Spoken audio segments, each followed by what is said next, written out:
día para todos los oyentes y televidentes del norte del país. Somos los medios de comunicación de la Universidad Técnica del Norte. Retransmite nuestro programa Radio Universitaria en la 101.1. Esta mañana nos visita el doctor Iván Viñán, él es neurólogo. Y vamos a hablar de un tema que interesa a la colectividad. Son los trastornos del neurodesarrollo. Iván, qué gusto tenerte acá. Gracias. Es un placer siempre a través de este medio poder dirigirnos a hablar de algunos aspectos que los conocemos, pero quizás no les damos la importancia que tienen o quizás buscamos ayudas cuando las cosas son muy tarde. Esto de los trastornos del neurodesarrollo es fundamental que conozcamos algunas cosas fundamentales, porque estamos hablando con esto, primero, de todo lo que es el neurodesarrollo. Y hay que recordar Desde la época fetal. Exactamente. Hay que recordar, diría yo, antes de la época fetal, Sí. que el desarrollo del sistema nervioso central es realmente el eje principal y fundamental de todo el desarrollo del ser humano. El desarrollo del sistema nervioso se inicia previo, obviamente, a la concepción, porque tiene que ver mucho las características genéticas del padre, de la madre, porque estos al unirse van a determinar el genoma que tendrá el nuevo ser. Y a partir de entonces, y con la carga genética que se viene, con la programación genética que ya se viene dado por cada uno de los progenitores, se van a establecer las diferentes fases del desarrollo neurológico. Entonces es fundamental recordar que el sistema nervioso central empieza ya a formarse, imagínense, a la primera semana después de la concepción. Y desde ahí empieza un proceso terriblemente ordenado, secuencial y continuo, que no es que para en el momento del nacimiento, continúa a lo largo de la vida del individuo. Por mencionar, hay estos procesos de cuando se forma la primera plaquita neural, ¿sí? A partir de las hojas embrionarias.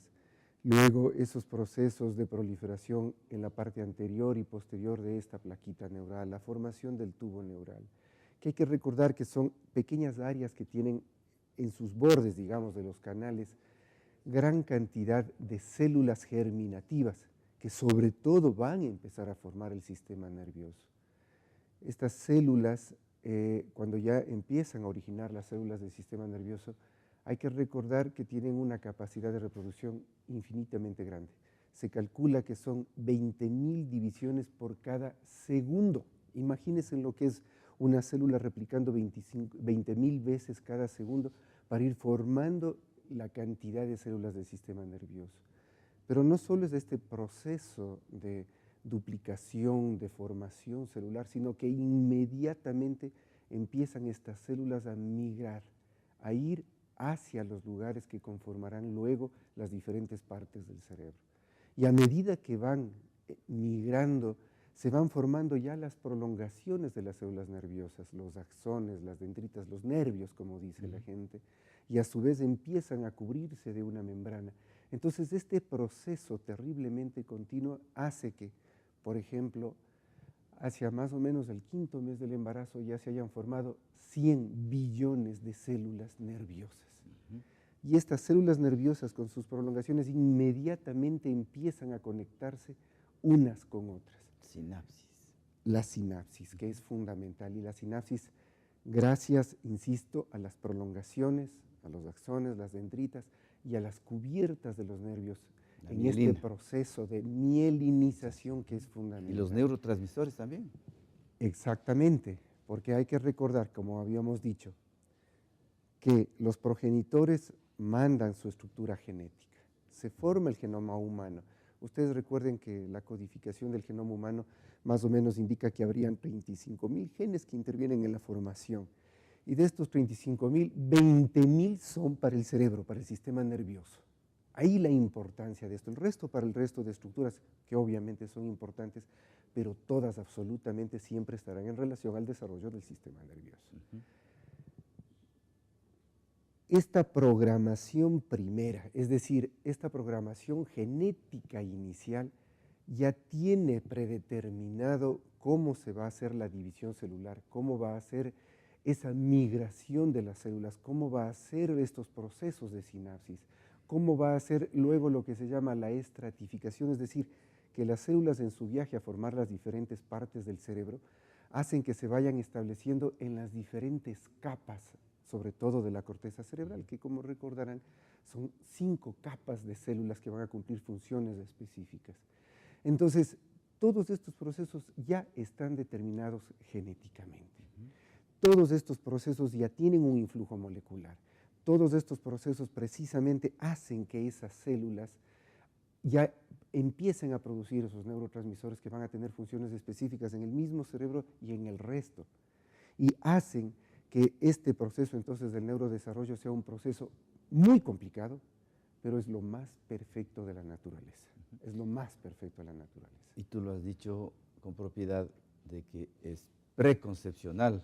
Yo te había dicho intrafetal, intrauterino, pero es preconcepcional porque por eso es que las políticas que ya se empleaban en Europa y hoy se la está tratando de que la población comprenda de que hay que prepararse unos 3 meses antes tomando ácido fólico. Esa es la razón para el tubo neural, para que se forme bien ese tubo neural. Claro que ácido fólico que lo puedes tomar en tabletas, pero también que puede ser mejorando la dieta con unas ensaladas, ¿cierto? Así es, o sea, yo creo que la importancia de esto es de que todos estos procesos genéticos, esta secuencia ya determinada, como bien tú lo dices, de los progenitores, es modificable, por favor, modificable por el medio interno y externo del feto, del ser humano en formación. Antes pensábamos que la estructura genética ya decía tales características va a tener y eso no cambia. Hijo igual padre, no es así. No es así. Es un proceso dinámico, ¿no? Es un proceso muy dinámico en el que directamente las influencias externas van a modificar el efecto genético y lógicamente toda la secuencia del proceso de formación del sistema nervioso. Esto es terriblemente importante, por lo tanto, como bien tú dices, gracias a eso se ha determinado que pueden haber ciertos protectores como el ácido fólico. Pero uno de los principales protectores que yo considero que deberían haber antes es, y por eso es que se insiste ya en esto, los padres tienen que estar formados para ser padres. Es decir, no es posible que todavía en el Ecuador una gran cantidad, yo diría la mayoría de los embarazos sean no planificados, que un porcentaje alto sean en embarazos en adolescentes, padre y madre adolescentes, más la madre, que todavía ellos no han completado sus procesos de formación, menos el sistema nervioso, y ya están dando a luz a un nuevo ser. Que esos padres tengan la educación, la formación, porque el proceso educativo es uno de los factores extrínsecos, externos, que modifican precisamente el desarrollo del sistema nervioso, en cualquier edad. Que esos padres tengan una buena nutrición. ¿Cómo es posible que pretendamos bajar las enfermedades del neurodesarrollo, que ya las vamos a comentar, si todavía tenemos padres jóvenes, padres en una pobreza extrema, padres con una nutrición deficiente? Anémicos. Entonces, ¿cómo ellos van a tener características genéticas apropiadas para tener un nuevo ser? Entonces, es fundamental recalcar que todo el proceso genético se modifica con el medio externo. De allí la importancia de que el control adecuado de la madre durante el embarazo, precisamente para minimizar esas enfermedades que pueden provocarle a ella, porque todo lo que sucede durante el embarazo le va a afectar al desarrollo del sistema nervioso. Las infecciones por virus, ahora está de moda el Zika, o la chikungunya, pero las tradicionales, el citomegalovirus, la rubiola, sigue ahí, que son, creo que las que con mayor porcentaje afectan a nuestras madres embarazadas, puedan provocar estos daños, ¿sí? Infecciones de tipo bacteriano, infecciones de tipo parasitario, la toxoplasmosis, ¿sí?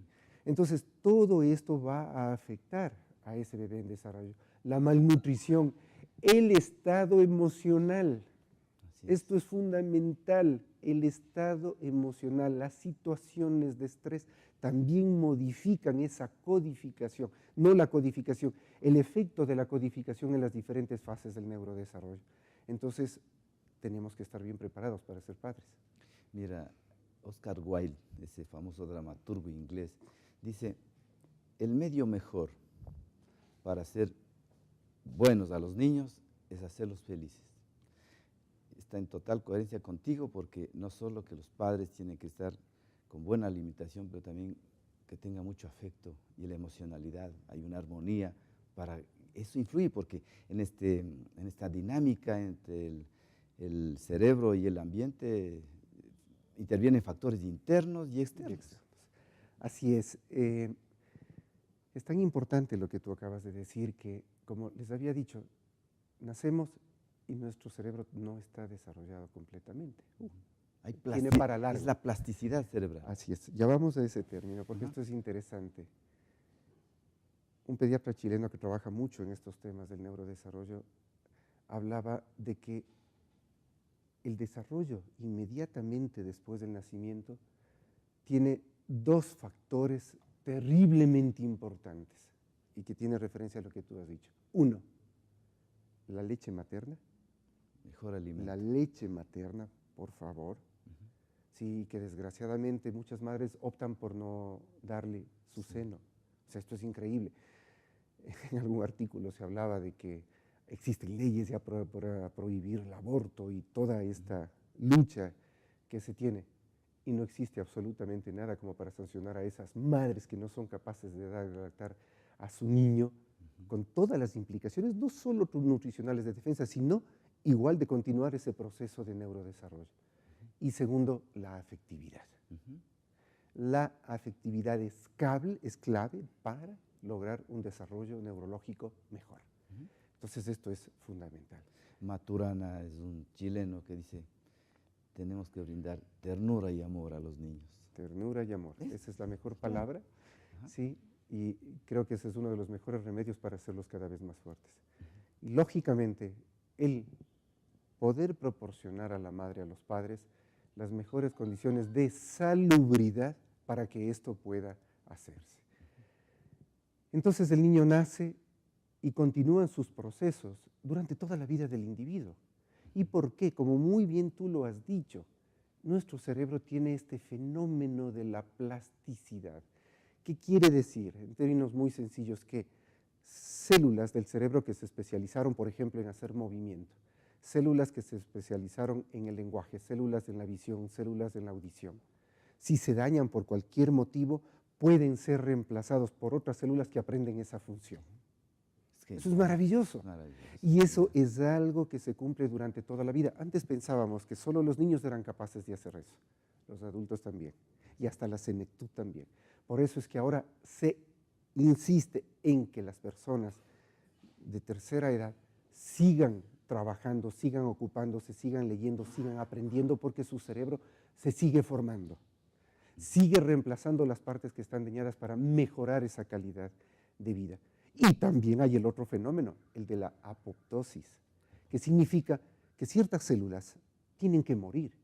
¿Para qué? Para que puedan generarse otras. Morir para generar vida. Imagínense, estos conceptos se aplican al desarrollo del sistema nervioso. Claro.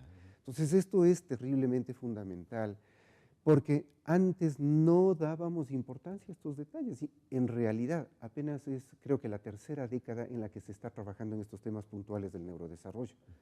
Yo diría, solo los últimos 15 años se ha dado una importancia a esto, porque hasta hace poco nos importaba, los guaguas nacían, tienen todos los dedos, los ojitos, las orejas, entonces nos quedábamos tranquilos.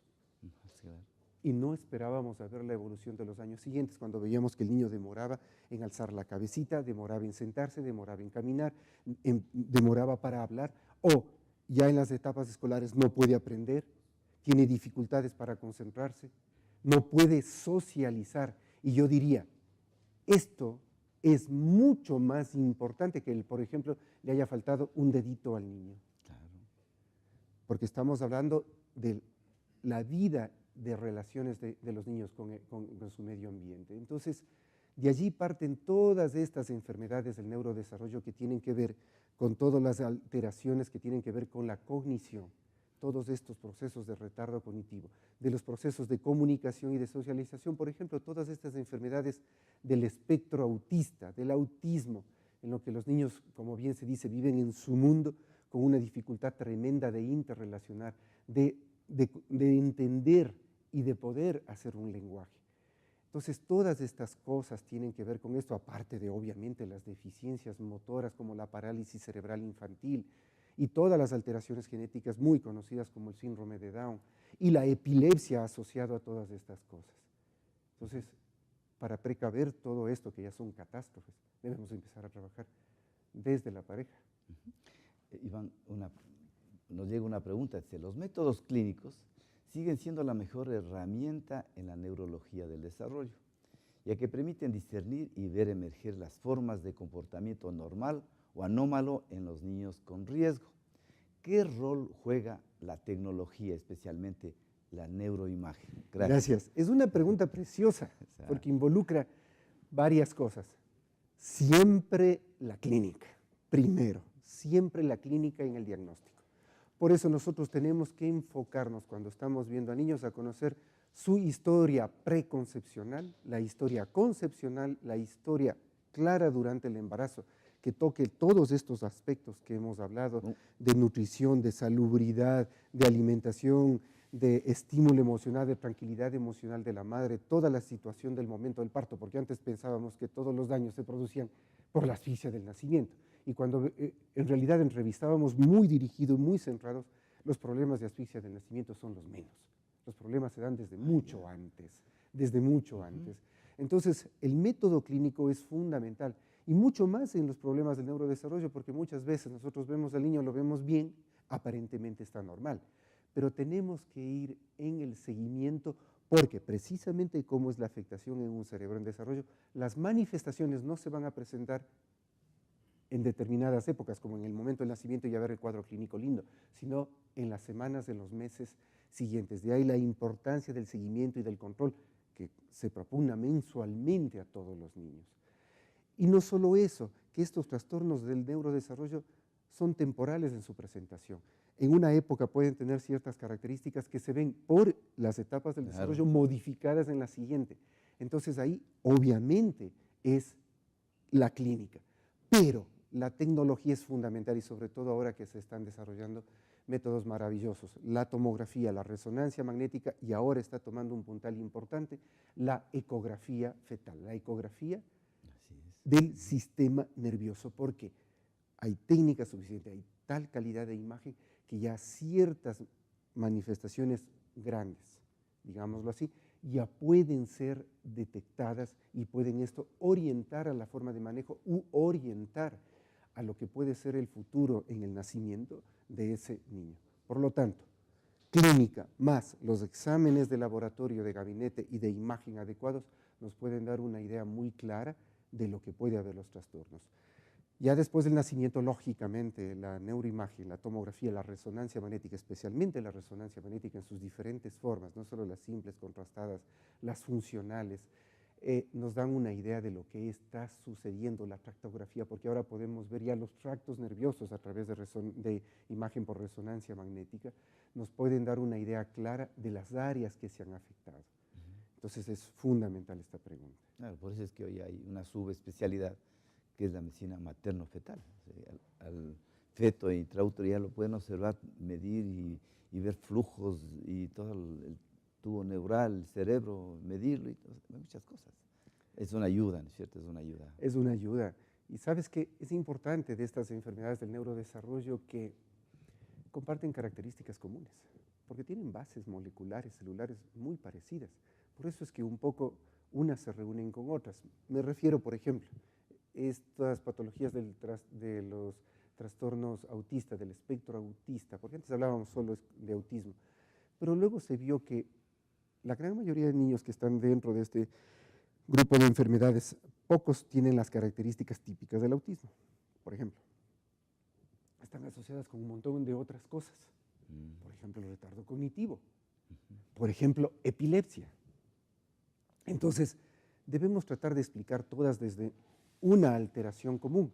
Por eso es que sabemos ahora que comparten esas bases genéticas moleculares similares y no solo las áreas específicas, digamos, de lesión en una parte del cerebro, porque ahora también ya se ha cambiado esa concepción de que tenemos un área motora pura, un área sensitiva pura que recoge todas las sensaciones, un área visual pura. Sí, sí, existen, pero todas están interrelacionadas, todas, gracias a estos procesos de migración celular, de estratificación, de mielinización y de las conexiones que se van haciendo durante todo el tiempo del embarazo y después del nacimiento, todas las áreas del cerebro están conectadas unas con otras. Es decir, existen tremenda cantidad de sistemas de conexión que son los que se ven afectados. Entonces nosotros ya no hablamos de un sitio de lesión, sino de los sistemas que se han afectado, ¿sí?, por cualquier noxa que se haya dado, ya sea, insisto, intrínsecas o extrínsecas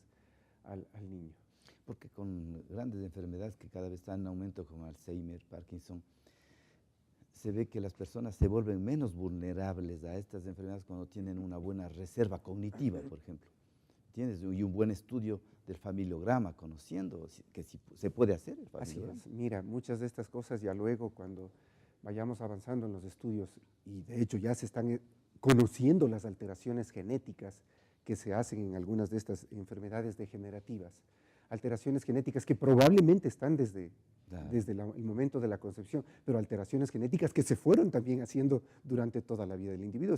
Vuelvo e insisto, si todas las noxas externas, ¿sí?, pueden provocar esas alteraciones y provocar la susceptibilidad a esto, obviamente en el futuro iremos conociendo un poco más de esto y lógicamente iremos conociendo que es fundamental esas reservas cognitivas y es fundamental el tipo de alimentación y de estimulación que tengamos desde el momento del nacimiento. Ahí también intervienen los omegas, ¿no? Los omega 3, el omega 3, ¿no? Sí, y que están al alcance de toda la población. Por supuesto, todos los productos de mar. Sí, básicamente que muchas veces los dejamos de lado porque decimos que los mariscos nos provocan un aumento de las grasas en general, del colesterol, de los triglicéridos, pero en realidad los que más causan estos problemas son lo que consumimos todos los días, todos los hidratos de carbono, es decir, todos los azúcares, todas las harinas.